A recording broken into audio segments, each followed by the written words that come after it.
Facebook live पर श्रीमद् भागवत महापुराण की श्रवण सुनने वाले राधा कृष्ण प्रेमियों, आप सभी को जय श्री कृष्ण, राधे राधे।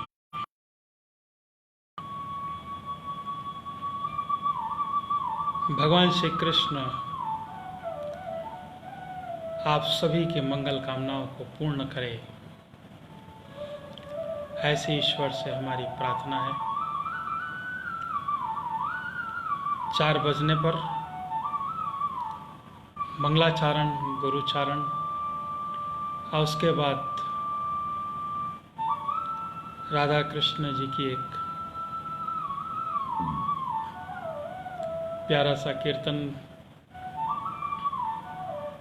उसके बाद भगवान श्री राधा कृष्ण के अलावा कृष्ण जी की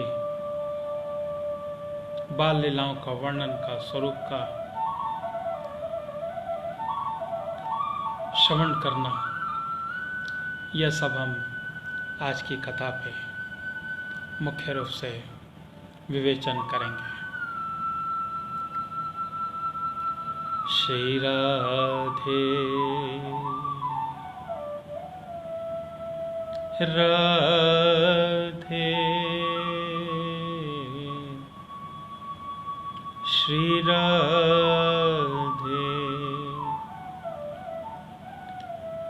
राधे, श्री राधे,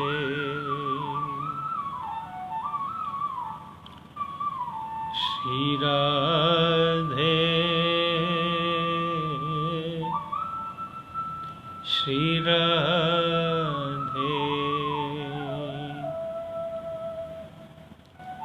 श्री राधे,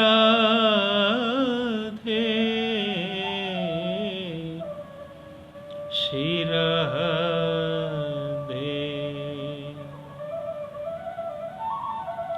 श्री राधे, श्री राधे,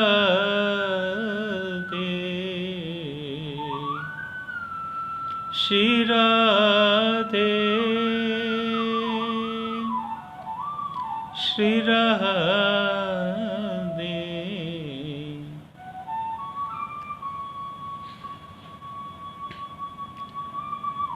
जिन सज्जनों को श्रीमद् भागवत महापुराण की संपूर्ण कथा का विवरण अगर सुनना है तो हमारे YouTube चैनल पर भी जाकर इसे आप देख सकते हैं। हमारे YouTube चैनल पर हमारे नाम से संजय चौधरी श्री फलित ज्योतिष के नाम से YouTube चैनल में सब्सक्राइब करके आप हमारी श्रीमद् भागवत महापुराण की कथा का श्रवण कर सकते हैं। शुरू से लेकर अब तक की श्रृंखला में हमारे YouTube चैनल पर भी आपको श्रीमद् भागवत महापुराण की कथा का श्रवण होगा। 4 बजने पर मंगलाचारण, गुरुचारण, इसके बाद पर भगवान श्री कृष्ण की एक प्रेममय लीला का रसपान करते हुए गुणगान करेंगे और उसके बाद हम पुनः श्रीमद् भागवत महापुराण की कथा का श्रवण करेंगे। मेरे साथ फेसबुक लाइव पर समस्त राधा कृष्ण प्रेमियों से एक निवेदन है कि आप अपने ग्रुप पर शेयर जरूर करें और कमेंट्स बॉक्स पर राधे राधे, जय श्री कृष्णा जरूर करें। आप सभी लोगों को राधा कृष्ण जी की असीम अनुकंपा मिलती रहे, ऐसी हम ईश्वर से प्रार्थना करते हैं। 4 बज रहे हैं। 4 बजने पर मंगलाचरण गुरुचारण होता है। तो आइए मंगलाचरण प्रारंभ करते हैं। बोलो श्री गणेश भगवान की जय। बोलो श्री लंबोदर महाराज की जय। बोलो श्री राधा कृष्ण भगवान की जय। बोलो श्री हनुमंत लाल की जय। बोलो श्री पितृ देवता की जय। बोलो श्रीमद् भागवत महापुराण की जय। जय जय श्री राधे, जय जय श्री राधे। आप सभी कृष्ण प्रेमियों को जय श्री कृष्ण, राधे राधे। भगवान श्री राधा कृष्ण आप सभी की मंगल कामनाओं को पूर्ण करें। ऐसी मंगल कामना के साथ में आइए गुरुचारण करते हैं। तमेव मातास्य पितास्य तुमेव, त्वमेव बन्धो सखास्तु त्वमेव, त्वमेव विद्या द्रविणं त्वमेव, त्वमेव सर्वं मम देव देवाय। गुरु ब्रह्मा गुरु विष्णु गुरुदेवो महेश्वराय, गुरु साक्षात् परब्रह्म तस्मै श्री गुरुवे नमः। मंगलम भगवान विष्णु मंगलम गरुड़ध्वज, मंगलम पुंडरीकाक्षाय मंगलाय तनोहरि। वक्रतुंड महाकाय सूर्यकोटि संप्रभा, निर्विघ्नं कुरुर्मदेव सर्वकार्येषु सर्वदा। एकदन्तो महाभूति सर्वेषु गणनायक, सर्वसिद्धकरो देवा गौरीपुत्र विनायक। सिन्दूरवर्णं द्विभुजं गणेशं लम्बोदरं, पद्मदले निविष्टं, ब्रह्मादिदेव्य परिसेव्य मानं सिद्धं युतं, तं प्रणमामि देवम्। कर्पूरगौरं करुणावतारं, संसारसारं भुजगेन्द्रहारं, सदा वसन्तं हृदयारविन्दे, भवं भवानी सहितं नमामि, भवं भवानी सहितं नमामि। ॐ शान्ताकारं भुजगशयनं पद्मनाभं सुरेशं, विश्वाधारं गगनशक्तिशं, मेघवर्णं सुभाग्यं, लक्ष्मीकान्तं कमलनयनं, योगनविरधानगम्यं, वन्दे विष्णुं भवहरं सर्वलोकैकनाथं। श्रीनारायण श्रीनारायण श्रीनारायण। बोलो श्री बांके बिहारी लाल जी की जय। बोलो वृंदावन बिहारी लाल की जय। जय जय श्री राधे राधे।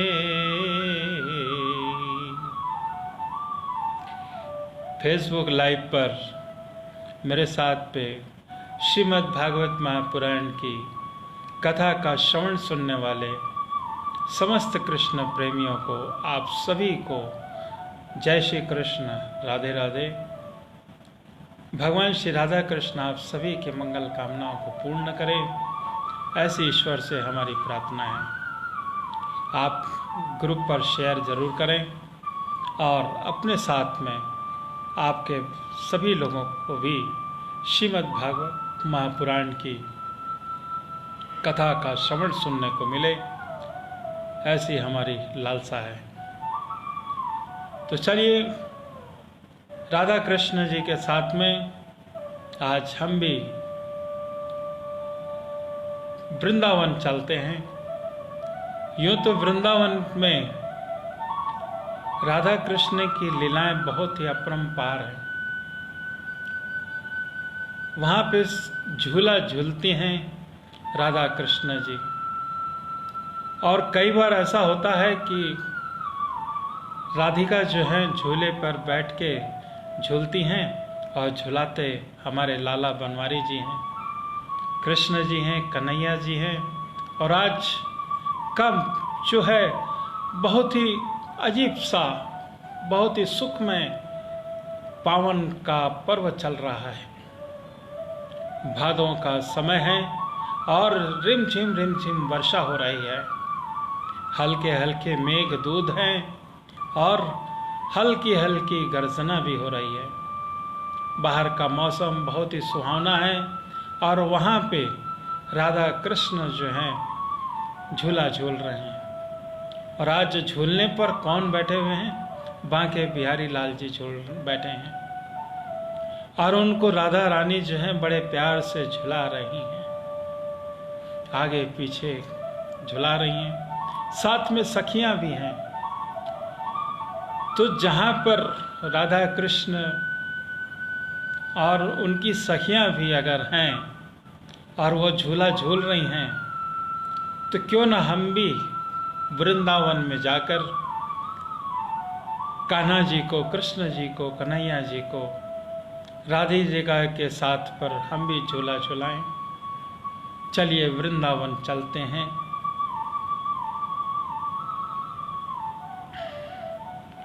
ओ राधे कृष्ण राधे कृष्ण,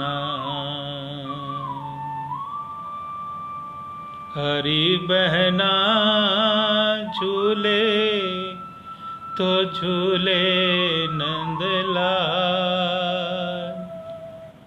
वहाँ पे सखियाँ जो हैं झूला झुला रही हैं और आपस में बातें कर रही हैं कि झूला तो नंदलाल झूल रहे हैं और राधिका जो है उनको झुला रही हैं। तो गोपियाँ क्या कहती हैं? अरे बहना झूला तो झूले नंदलाल, अरे बहना, अरे बहना झूले तो झूले नंदलाल, झुलावे प्यारी राधिका। भगवान श्री कृष्ण झूला झूल रहे हैं और राधिका जो है उनको झूला झुला रही हैं। अरे बहना झूला तो झूले नंदलाल, झुलावे प्यारी राधिका, प्यारी राधिका। रेशम की डोरी, रेशम की डोरी डाली कदम में, रेशम की डोरी डोरी डाली कदम पे हरी बहना, पटली में जड़े हीरा लाल। अरे बहना पटली में जड़े हीरा लाल, झुलावे राधिका प्यारी, झुलावे प्यारी राधिका, झूले तो नंदलाल, झूला तो झूले मेरो कन्हैया लाल। मोर मुकुट साजे सिर पर, मोर मुकुट साजे सिर पर, हरी बहना गले में पड़ी मणिमाल। मोर मुकुट साजे शीस पर, हरी बहना गले में पड़ी मणिमाल, झुलावे प्यारी राधिका, झुलावे प्यारी राधिका, झूला तो झूले नंदलाल, झुलावे प्यारी राधिका, झूला तो झूले नंदलाल। बंसी बजावे कान्हा रस भरी, बंसी बजावे कान्हा रस भरी, हरी बहना सखियां तो गावे मल्हार, झुलावे प्यारी राधिका, झुलावे प्यारी राधिका, झूला तो झूले नंदलाल। जमुना किनारे आनंद हो रहा, जमुना किनारे आनंद हो रहा, हरी बहना मोहलई ब्रजनार, झूलावे प्यारी राधिका, झूलावे प्यारी राधिका, झूला तो झूले नंदलाल, झूला तो झूले नंदलाल। रिम झिम मेघा बरसते, रिम झिम मेघा बरसते, हरी बहना ठंडी तो चलत बयार,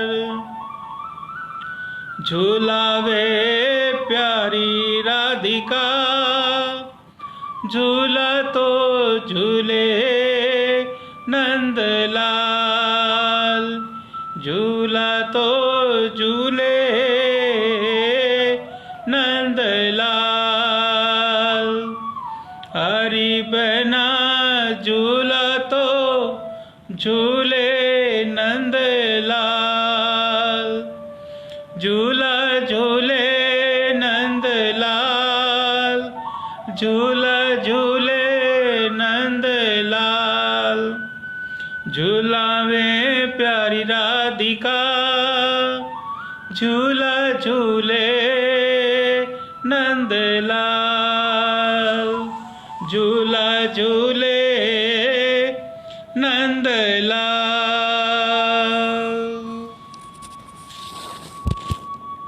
बोलो श्री वृंदावन बिहारी लाल की जय।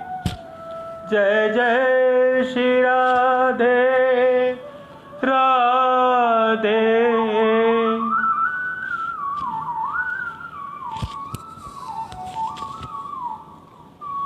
इस भजन कीर्तन के बाद पर आइए भगवान श्री कृष्ण के बाल स्वरूप का जो वर्णन है, असुरों का मारा जाना, आइए आज हम वो कथा को आगे की ओर बढ़ाते हैं। श्री राधे श्री राधे।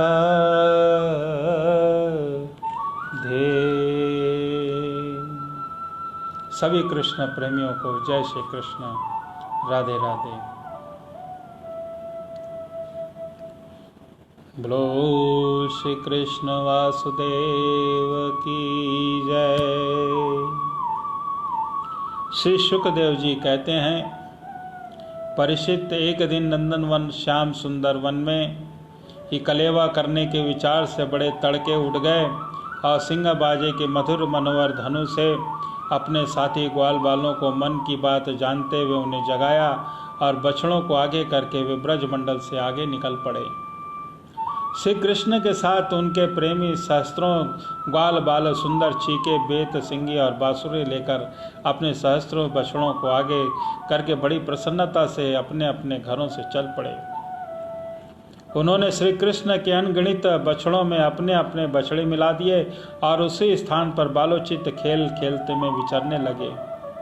यद्यपि सब के सब ग्वाल बाल कांच कूंची मणि और स्वर्ण से गहने पहने हुए थे, फिर भी वृंदावन के लाल पीले हरे फलों से, नई नई कोपलों से, गुच्छों से, रंग बिरंगे फूलों और मोर पंखों से तथा गेरू आदि रंगीन धातुओं से अपने को सजा लिया।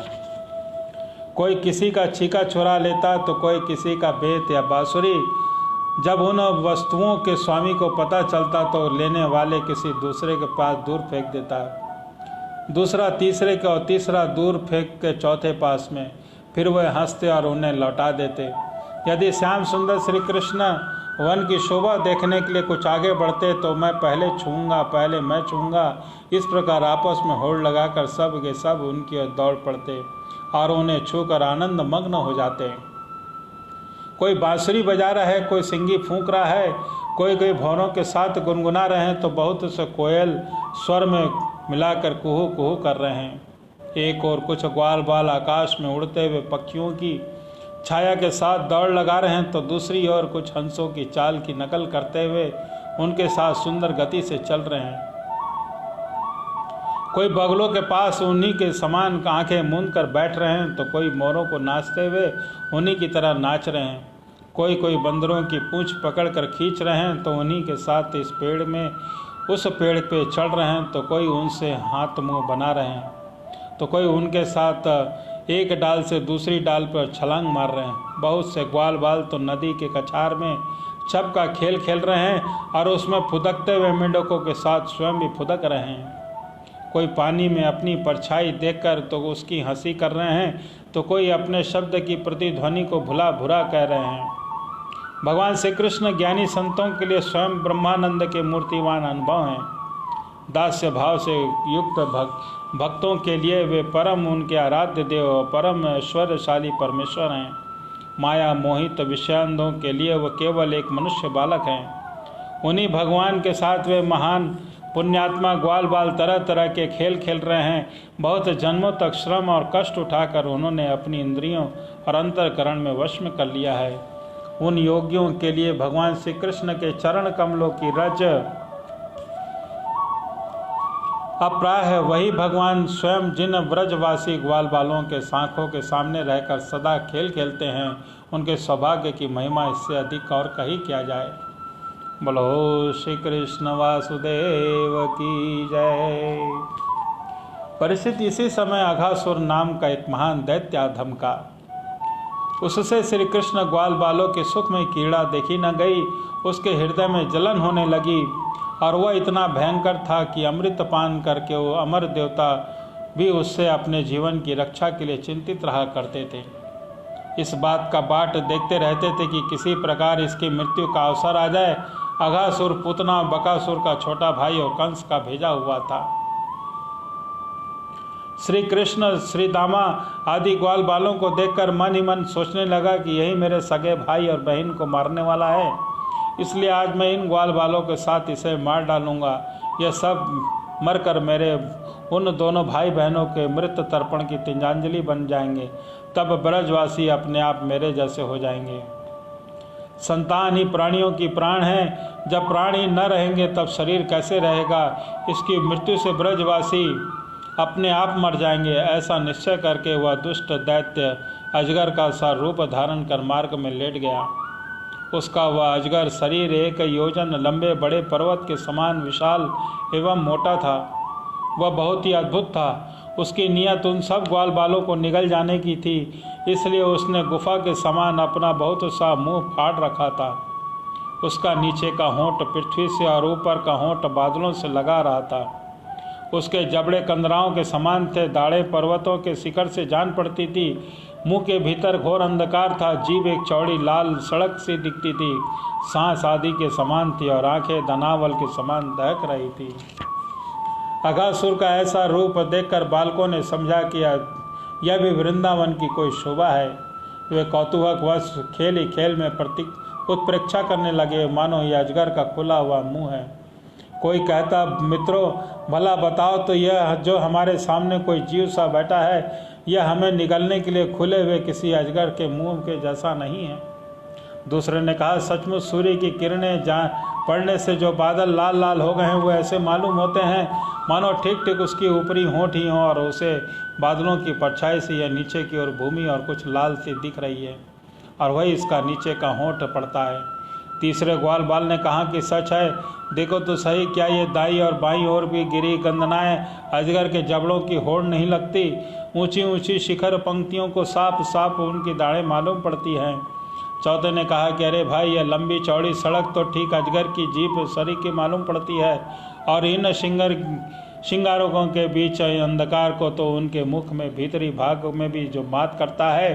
किसी दूसरे ग्वाल बाल ने कहा कि देखो देखो, ऐसा जान पड़ता है कि कहीं इधर जंगल में आग लगी है, इसी से यह गर्म और तीखी हवा आ रही है, परंतु अजगर की सांस के साथ इसका क्या मिल बैठा है। और उसी आग से जले हुए प्राणियों की दुर्गंध सी ऐसी जान पड़ती है मानो अजगर के पेट में मरे हुए जीवों की मांस की दुर्गंध हो।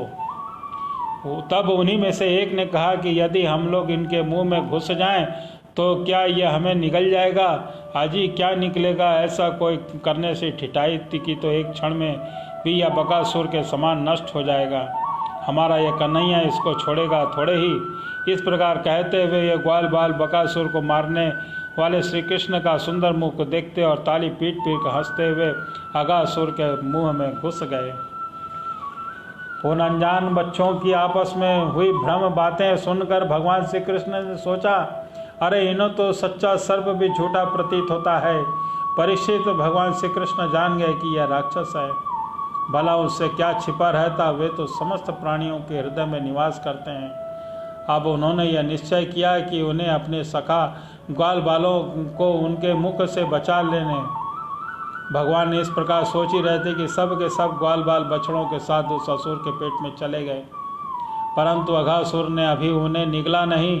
इसका कारण यह था कि अघासुर अपने भाई बकासुर और बहन पूतना के वध के बाद करके इस बात की बाट देख रहा था कि उसको मारने श्री कृष्ण उनके मुंह में आ जाएं, तब वह एक साथ उनको निगल जाऊं। भगवान श्री कृष्ण सबको अभय देने वाले हैं। तब उन्होंने देखा कि बेचारे ग्वाल बाल एकमात्र जिनका रक्षक मैं ही हूँ, मेरे हाथ से निकल गया और कोई इनका तिनके का उखड़ कर आग में गिर पड़े। वैसे ही अपने आप मृत्यु रूप अघासुर की जठराग्नि के ग्रास बन गए।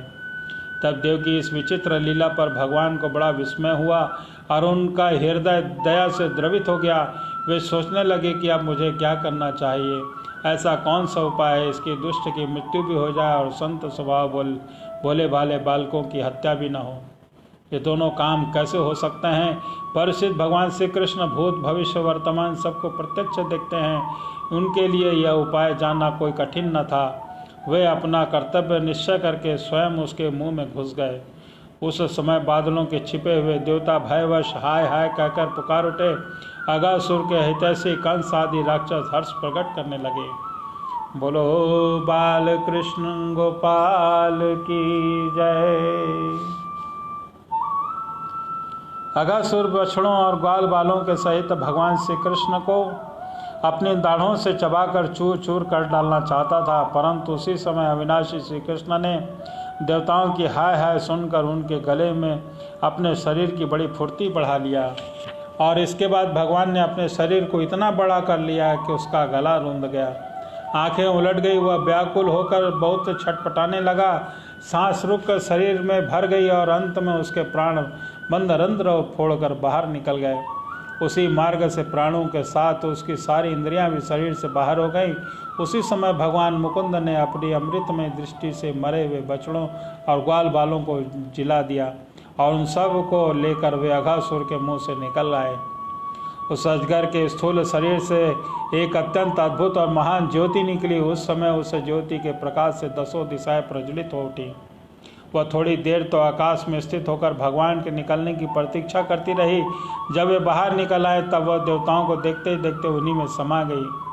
उन सब देवताओं ने फूल बरसाकर, अप्सराओं ने नाचकर, गंधर्वों ने गाकर, विद्याधरों ने बाजे बजाकर, ब्राह्मणों ने स्तुति पाठ और पार्षदों ने जय जयकार करके नारे लगाकर बड़े आनंद के साथ भगवान श्री कृष्ण का अभिनंदन किया। बोलो श्री बाल कृष्ण गोपाल की जय।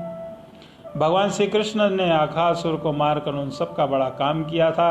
उन अद्भुत स्तुति और सुंदर बाजों, मंगलमय गीतों और जय जयकार आनंद उत्सव की मंगल ध्वनि ब्रह्मलोक के पास पहुंच गई। जब ब्रह्मा जी ने यह ध्वनि सुनी तब वह बहुत ही शीघ्र अपने वाहन पर चढ़कर वहां आए और भगवान श्री कृष्ण की यह महिमा देखकर आश्चर्यचकित हो गए। परिचित जब वृंदावन में अजगर का वह चाम सूख गया तब ब्रजवासियों ने उसके लिए बहुत दिनों तक खेलने की एक अद्भुत गुफा सी बना रहा। यह तो भगवान ने अपने ग्वाल बालों को मृत्यु के मुख से बचाया था और अघासुर को मोक्ष दान किया था।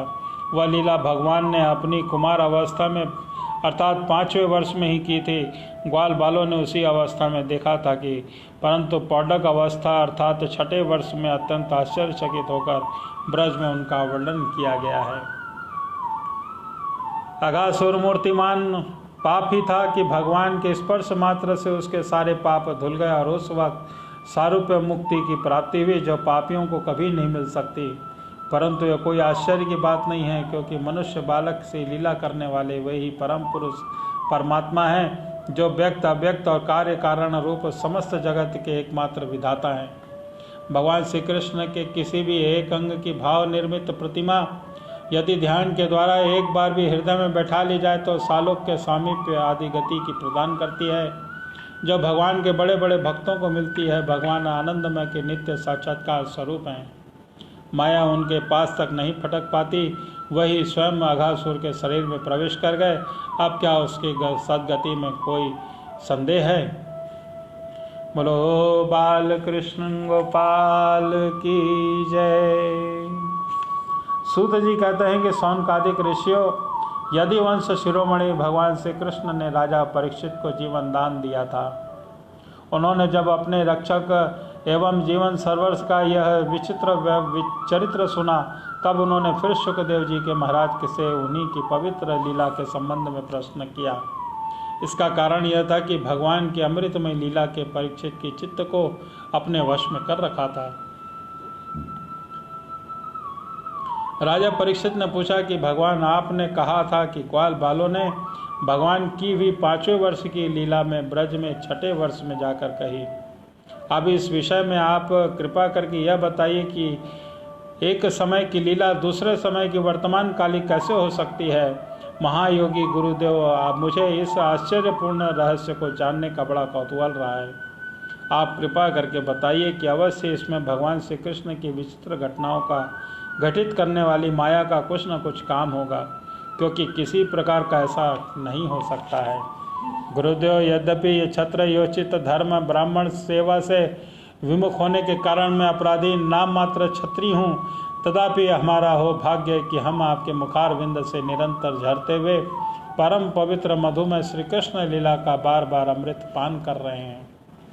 सूत जी कहते हैं कि भगवान के परम प्रेमी भक्तों में श्रेष्ठ शौनक जी, जब भगवान परीक्षित ने इस प्रकार प्रश्न किया तब शुकदेव जी को भगवान की यह लीला स्मरण हो आई और उनकी समस्त इंद्रियां और अंतरकरण विवश होकर भगवान की नित्य लीला में खिंच गए और कुछ समय के बाद धीरे धीरे श्रम और कष्ट से उन्हें ब्रह्म ज्ञान हुआ।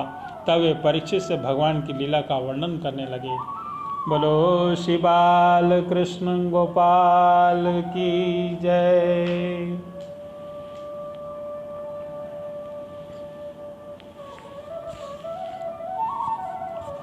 जय जय श्री राधे। श्री शुकदेव जी कहते हैं कि परीक्षित, तुम बड़े भाग्यवान हो। भगवान के प्रेमी भक्तों में तुम्हारा स्थान श्रेष्ठ है, तभी तुमने इतना सुंदर प्रश्न किया है। यूँ तो तुम्हें बार बार भगवान की लीला कथाएं सुनने को मिलती हैं, फिर भी तुम उनके संबंध में प्रश्न करके उन्हें और भी सरस और नूतन बना देते हो। रसिक संतों की वाणी, कान और हृदय भगवान की लीला के गान, श्रवण और चिंतन के लिए ही होते हैं। उनका यह स्वभाव होता है कि वे क्षण प्रतिक्षण भगवान की लीलाओं को अपूर्व रसमयी और नित्य नूतन अनुभव करता रहे। ठीक वैसे ही जैसे लंपट पुरुषों स्त्रियों को चर्चा में नया नया रस जान पड़ता है। पर तुम एकाग्र चित्त से श्रवण करो। यद्यपि भगवान की लीला अत्यंत रहस्यमयी है, फिर भी मैं तुम्हें सुनाता हूँ, क्योंकि दयालु आचार्यगण तथा अपने प्रेमी शिष्य को गुप्त रहस्य भी बतला दिया करते हैं। यह मैं जो तुमसे कह ही चुका हूँ कि भगवान श्री कृष्ण ने अपने साथी ग्वाल बालों को मृत्यु रूप अघासुर के मुंह से बचा लिया। इसके बाद उन्हें वे यमुना पुलिन पर गए और उनसे कहने लगे, मेरे प्यारे मित्रों, यमुना जी का यह पुलिन अत्यंत रमणीय है। देखो तो सही, यहाँ के बालू कितनी कोमल और स्वच्छ है। हम लोगों के लिए खेलने को तो यहाँ सभी सामग्री विद्यमान है।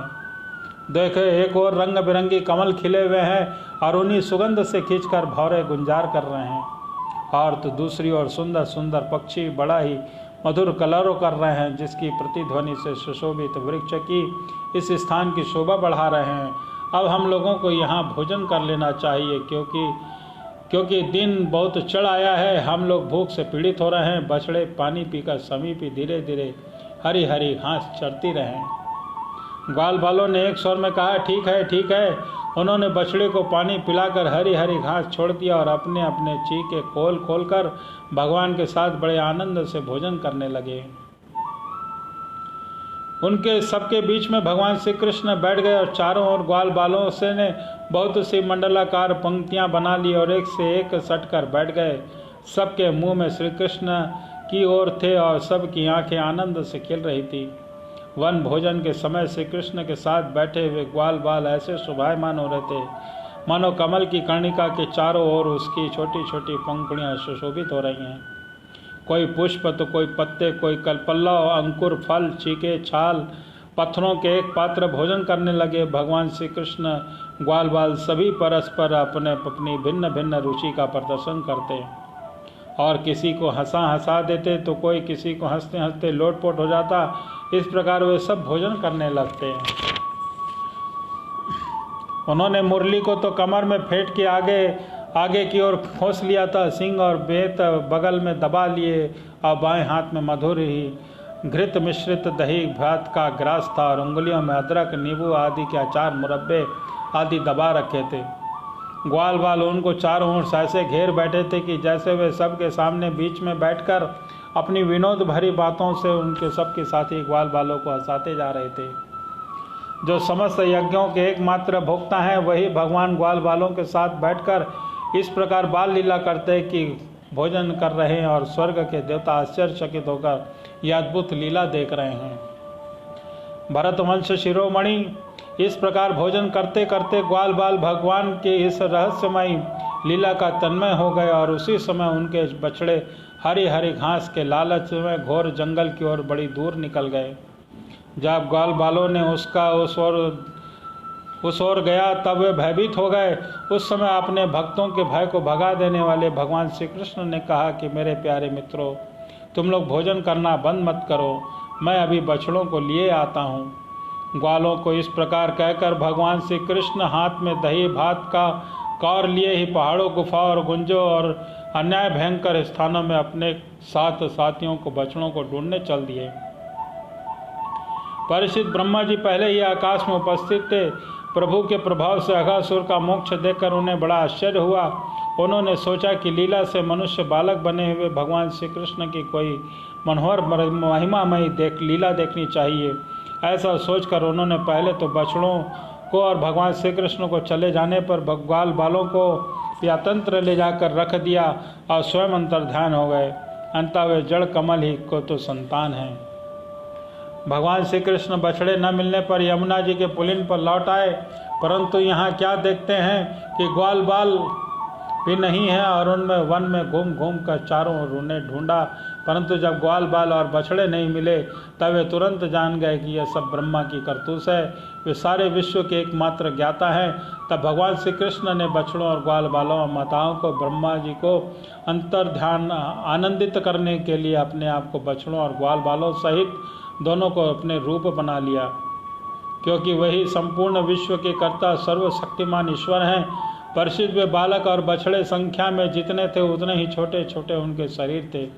उनके हाथ पैर जैसे जैसे थे, उनके पास जितनी और जैसी जैसी छड़ियाँ, सिंगी, बांसुरी, पत्ते, छीके थे, वैसे ही जितने आभूषण थे उतने शील, प्रभाव, गुण, नाम, रूप, अवस्थाएं जैसी थीं।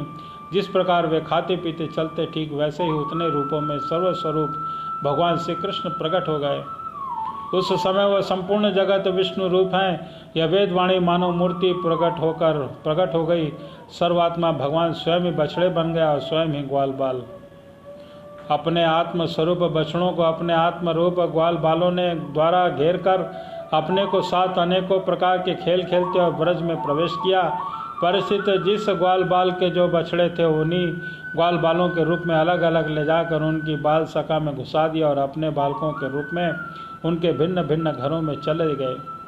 ग्वाल बालों की माताएं बांसुरी की तान सुनते ही जल्दी से दौड़ आईं। ग्वाल बाल बने हुए परब्रह्म श्री कृष्ण को बच्चे समझकर हाथों से उठाकर और उन्हीं के जोर से हृदय से लगा लिया और वे अपनी स्तनों से वात्सल्य स्नेह की अधिकता के कारण सुधा से भी मधुर, आवाज से भी मादकता चुचवाता हुआ दूध उन्हें पिलाने लगी। श्री कृष्ण इस प्रकार प्रतिदिन संध्या समय भगवान श्री कृष्ण उन ग्वाल बालों के रूप में वन से लौट आते और अपनी बाल सुलभ लीलाओं से माताओं को आनंदित करते।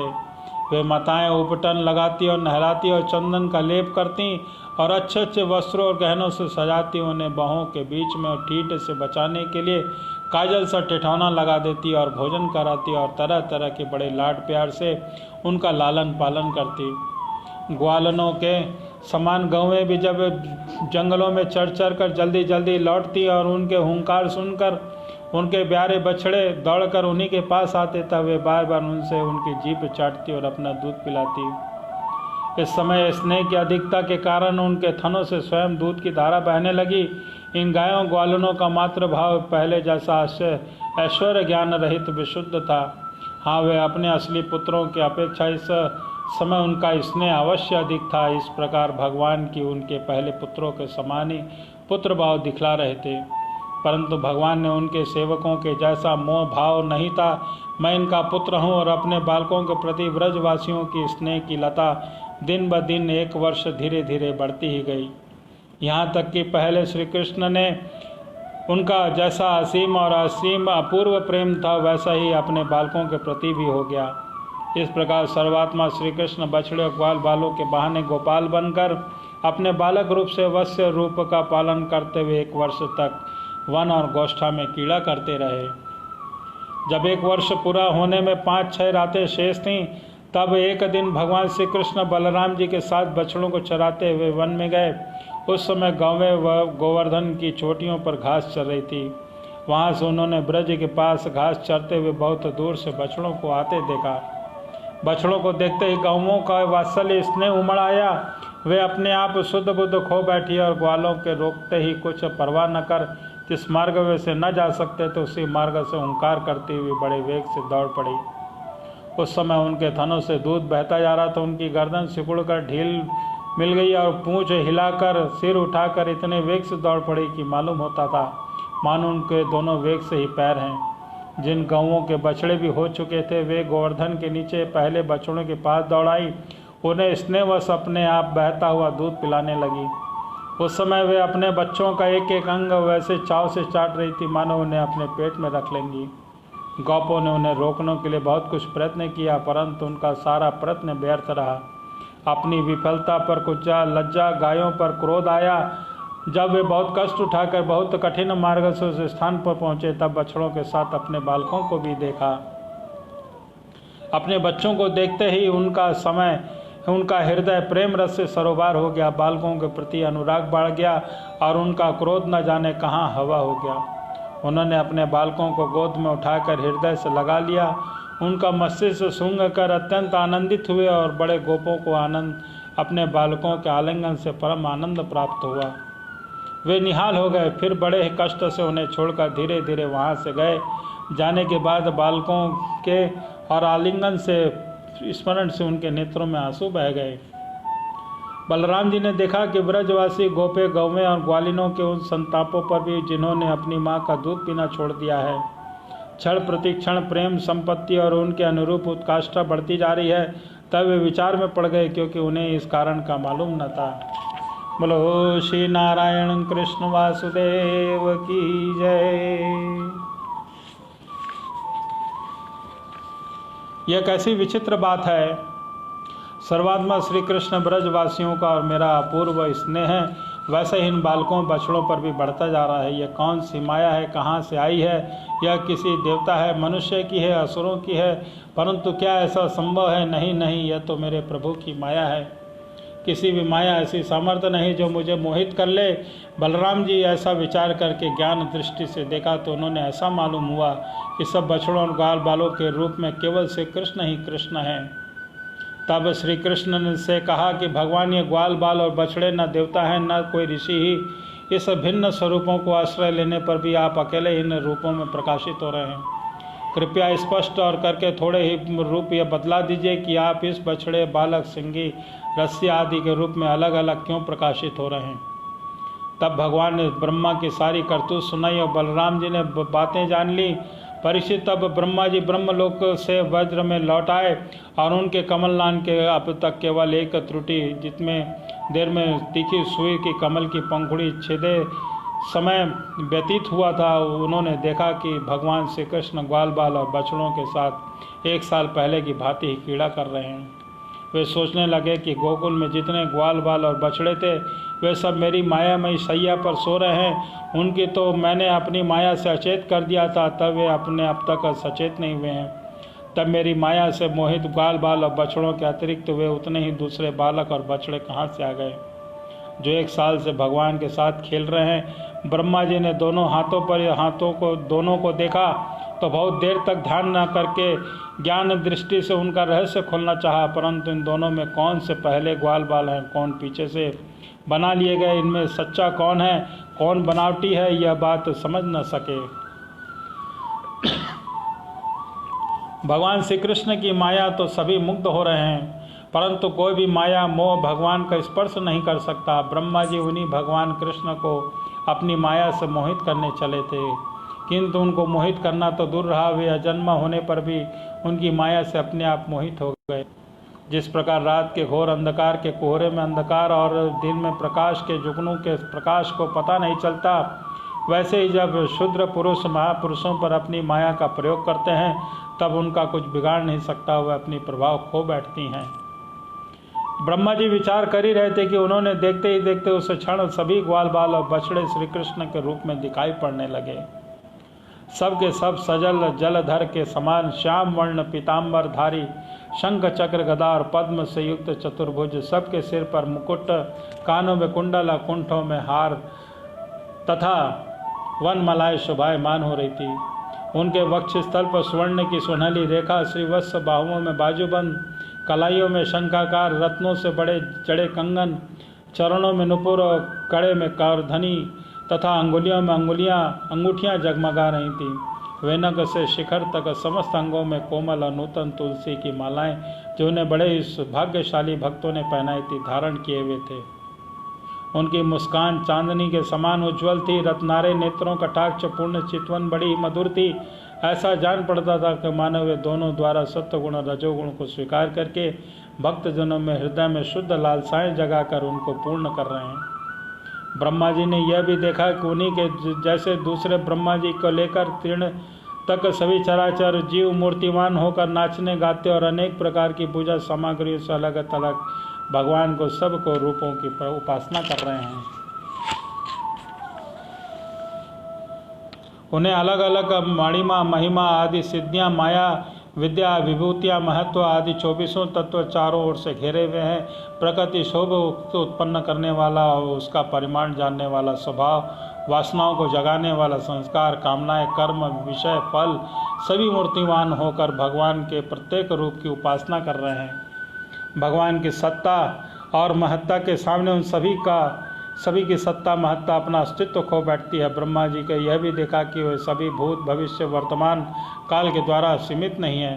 त्रिकलाबादित सत्य है कि वे सब के सब स्वयं प्रकाश और केवल आनंद स्वरूप है। उनमें जड़ता और चेतना का भेदभाव नहीं है। वे सब के सब एक रस हैं। यहाँ तक उपनिषद तत्वज्ञानियों की दृष्टि में उनके अनंत महिमा का स्पर्श नहीं कर सकती। इस प्रकार ब्रह्मा जी ने एक साथ देखा कि सब के सब पर ब्रह्म परमात्मा श्री कृष्ण के ही स्वरूप हैं, जिनके प्रकाश से यह सारा जगत, चराचर जगत प्रकाशित हो रहा है। यह अत्यंत आश्चर्यमय दृश्य देखकर ब्रह्मा जी तो चकित हो गए। उनके 11 इंद्रियां अशुद्ध और स्तब्ध रह गई। वे भगवान के तेज से निस्तेज होकर मौन हो गए। उस समय वे ऐसे स्तब्ध से खड़े होकर रह गए मानो ब्रज के अधिशास्त्र देवता के पास एक पुतली सी खड़ी हो। परीक्षित, भगवान के स्वरूप तर्क से परे हैं। उनकी महिमा असाधारण है। वह स्वयं प्रकाश और आनंद स्वरूप है और माया से अतीत है। वेदांत भी साक्षात रूप से उनका वर्णन करने में असमर्थ है, इसलिए उनका भिन्न का निषेध करके आनंद स्वरूप ब्रह्म का भी किसी प्रकार को संकेत करता है। यद्यपि ब्रह्मा जी समस्त विद्याओं के अधिपति हैं, तथापि भगवान के दिव्य स्वरूप को तनिक भी न समझ सके। तब यह क्या है, यहाँ तक कि वे भगवान के उन महिमा रूपों का देखने में समर्थ हो गए। उनकी आंखें मूंद गई। भगवान श्री कृष्ण के ब्रह्मा का इस मोह का असमर्था को जानकर किसी प्रयास से तुरंत उनकी माया का पर्दा हटा दिया। बोलो श्री बाल कृष्ण गोपाल की जय। इससे ब्रह्मा जी को ब्रह्म ज्ञान हुआ। वे मानव मरकर भी जी उठे। सचेत होकर उन्होंने ज्यों के त्यों करके बड़े कष्ट में अपने नेत्र खुले। तब कहीं उन्होंने अपना शरीर और जगत दिखाई पड़ा। तब फिर ब्रह्मा जी चारों ओर देखने लगे। तब दिशाएं और उनके बाद तुरंत उनके सामने वृंदावन दिखाई दिया। वृंदावन सबके लिए एक सा प्यारा है। जिधर देखो उधर ही जीवों को जीवन देने वाले फल और फूलों से लदे हुए, हरे भरे पत्तों से लहराते हुए वृक्षों की पातें शोभायमान हो रही हैं। भाग्यवान श्री कृष्ण लीला भूमि होने के कारण वृंदावन धाम में क्रोध, तृष्णा आदि दोष प्रवेश नहीं कर सकते और वहाँ स्वभाव से ही परस्पर दुर्जस और बैर रखने वाले मनुष्य, पशु, पक्षी भी प्रेमी मित्रों के समान हिल मिलकर साथ रहते हैं। बोलो वृंदावन बिहारी लाल की जय।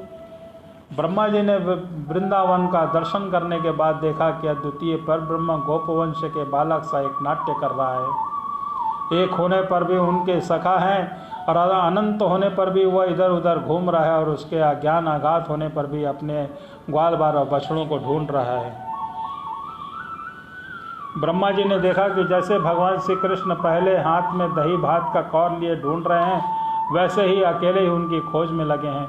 भगवान को देखते ही ब्रह्मा जी अपने वाहन हंस पे कूद पड़े और सोने के समान चमकती हुई अपने शरीर से पृथ्वी पर दंड की भांति गिर पड़े। उन्होंने अपने चारों मुकुटों के अग्रभाग से भगवान के चरण कमलों का स्पर्श करके नमस्कार किया और आनंद के आंसुओं की धारा उन पर नहला दिया। श्री भगवान श्री कृष्ण की पहले देखी हुई महिमा का बारंबार स्मरण करते उनके चरणों पर गिर उठते और उठ कर फिर गिर पड़ते। इसी प्रकार बहुत देर तक वे भगवान के चरणों में पड़े रहे। फिर धीरे धीरे उठे और अपने नेत्रों से आंसू पोंछे और फिर प्रेम मुक्ति के एकमात्र उद्गम भगवान को देखकर उनका सिर झुक गया। वे कांपने लगे और अंजलि बांधकर बड़ी नम्रता और एकाग्रता के साथ गदगद वाणी से भगवान की स्तुति करने लगे। बोलो श्री बाल कृष्ण गोपाल की जय, बोलो श्री वृंदावन बिहारी लाल की जय। श्री राधे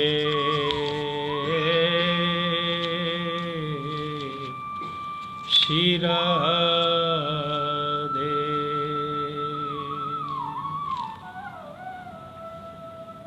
वृंदावन में भगवान बाल स्वरूप में है।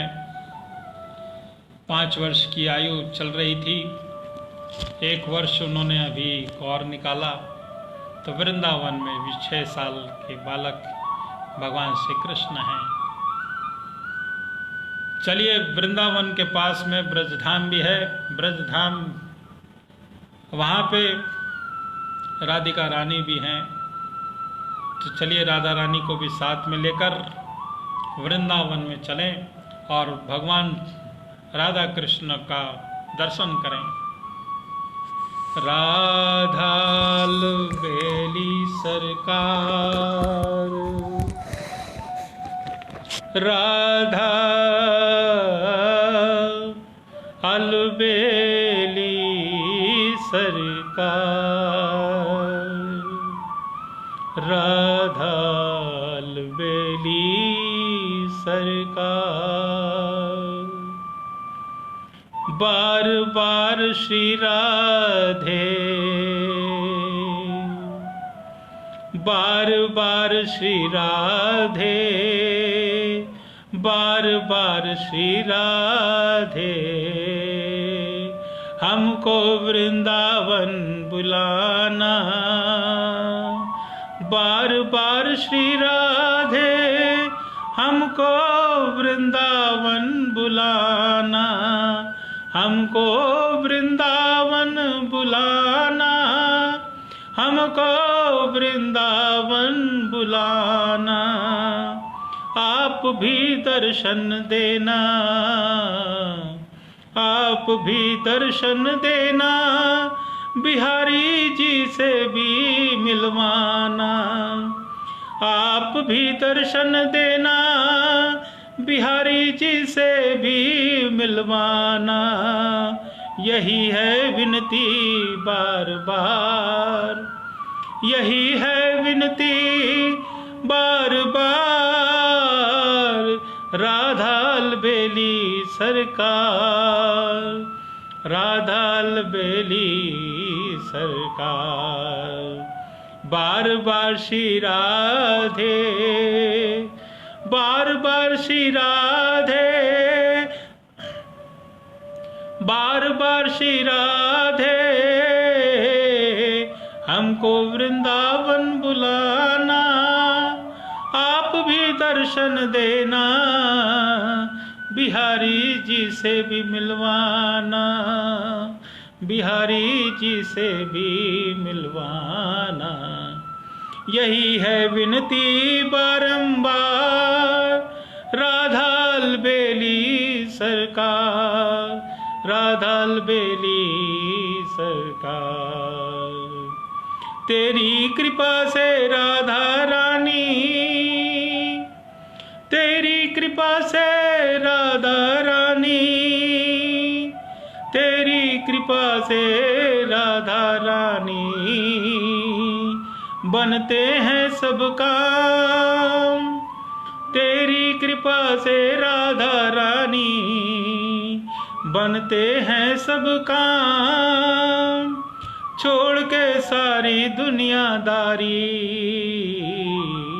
आ गए तेरे धाम। छोड़ के सारी दुनियादारी, आ गए तेरे धाम। सुन लो मेरी करुण पुकार, सुन लो मेरी करुण पुकार। राधा अलबेली सरकार, बेली सरकार।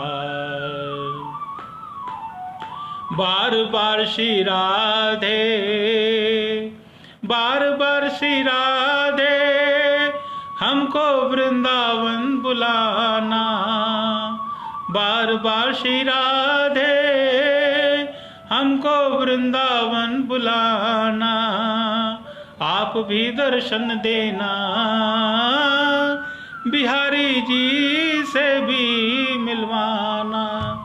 आप भी दर्शन देना, बिहारी जी से भी मिलवाना। यही है विनती बार बार, राधा अलबेली सरकार, राधा अलबेली सरकार। तेरी कृपा बिना श्री राधे, तेरी कृपा बिना श्री राधे,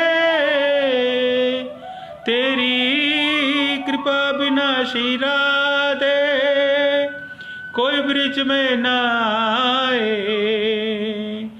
तेरी कृपा बिना श्री राधे, कोई ब्रिज में न आए।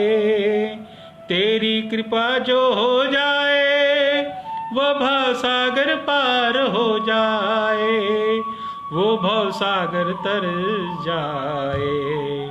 तेरी महिमा परंपार, तेरी महिमा परंपार, राधा अलबेली सरकार, राधा अलबेली सरकार। बार बार श्री राधे, बार बार श्री राधे, हमको वृंदावन बुलाना। आप भी दर्शन देना, बिहारी जी से भी मिलवाना। यही है विनती बार बार, राधा अलबेली सरकार, राधा अलबेली सरकार। वृंदावन की गली गली में, वृंदावन की गली गली में धूम मची है भारी। वृंदावन की गली गली में धूम मची है भारी। श्री राधे राधे बोल बोल के, श्री राधे राधे बोल बोल के, झूम रहे हैं नर नारी, झूम रहे हैं नर नारी। तेरी होए जय जयकार, तेरी होए जय जयकार, राधा अलबेली सरकार, राधा अलबेली सरकार। बार बार श्री राधे, बार बार श्री राधे, हमको वृंदावन बुलाना। आप भी दर्शन देना, बिहारी जी से भी मिलवाना। यही है विनती बार बार, राधा अलबेली सरकार, राधा अलबेली सरकार, राधा अलबेली सरकार।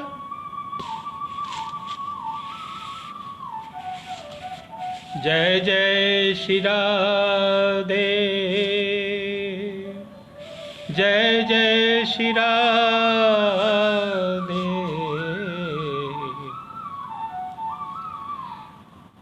श्रीमद् भागवत महापुराण के समस्त भक्तजनों से आप सभी की मंगल कामनाओं को पूर्ण करे भगवान की ऐसी हमारी मंगल कामनाएं हैं। आज की कथा को हम यहीं पे विराम करते हैं। कल पुनः 3:55 पर श्रीमद् भागवत महापुराण की कथा का श्रवण होगा। तब तक के लिए सभी को जय जय श्री कृष्ण, राधे राधे। श्री नारायण